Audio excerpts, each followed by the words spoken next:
গোপালগঞ্জে এনসিপির উপর নিষিদ্ধ ঘোষিত সংগঠন ছাত্রলীগ ও আওয়ামী লীগের হামলাকে কেন্দ্র করে এক সেনা সদস্যকে নিয়ে অপপ্রচার শনাক্ত করেছে ফ্যাক্ট ওয়াচ।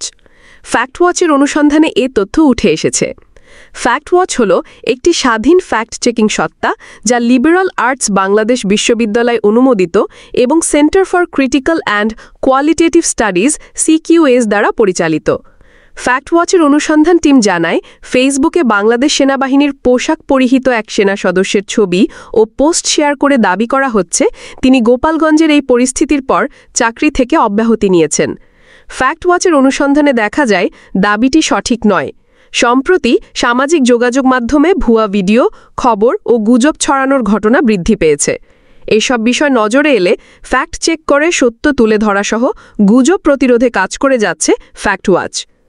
এর আগে বৃহস্পতিবার গোপালগঞ্জে সামরিক অভিযানের নামে একটি ভিডিও ছড়িয়ে পড়ে। ভিডিওটি মূলত মোহাম্মদপুরে যৌথ বাহিনীর অপরাধী ধরার একটি video.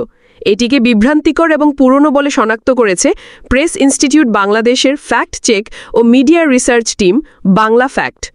Bangla fact reverse image search ও গণমাধ্যমের তথ্য যাচাই করে নিশ্চিত করেছে ভিডিওটি সময় টেলিভিশনের ইউটিউব চ্যানেলে 22 ফেব্রুয়ারি প্রকাশিত একটি ক্লিপ, যার বিবরণে মোহাম্মদপুরে যৌথ বাহিনীর অভিযান বলেই উল্লেখ আছে। এছাড়া দ্য ডেইলি স্টার পত্রিকায় 20 ফেব্রুয়ারি প্রকাশিত একটি প্রতিবেদনও একই ঘটনার বিস্তারিত বর্ণনা রয়েছে। গণমাধ্যম অনুসারে ভিডিওর মূল ঘটনাটি হল গত 20 ফেব্রুয়ারি অপরাধীদের আটক করতে মোহাম্মদপুরে চাঁদ উদ্যান এলাকায় যৌথবাহিনী অভিযান চালায়। যৌথবাহিনী ঘটনাস্থলে পৌঁছে অভিযুক্তদের আত্মসমর্পণের আহ্বান জানালে অপরাধীরা গুলি চালায়।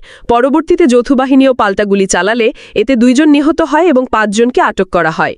বাংলা ফ্যাক্ট জানায়, পুরনো ভিডিওকে নতুন ঘটনার সাথে জুড়ে বিভ্রান্তি ছড়ানোই ছিল মূল উদ্দেশ্য।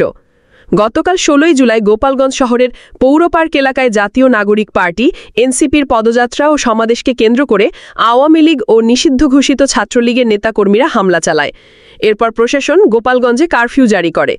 এরই প্রেক্ষিতে রাতে কারফিউ চলাকালীন দেশের আইনশৃঙ্খলা বাহিনী জেলাটিতে সামরিক অভিযান চালিয়েছে এমন দাবিতে একটি ভিডিও ফেসবুকে ছড়ানো হয়েছে। বাংলাদেশে চলমান গুজব ও অপপ্রচার প্রতিরোধ এবং জনগণের কাছে সঠিক তথ্য পৌঁছে দেওয়াই দায়িত্ব পালন করছে বাংলা ফ্যাক্ট।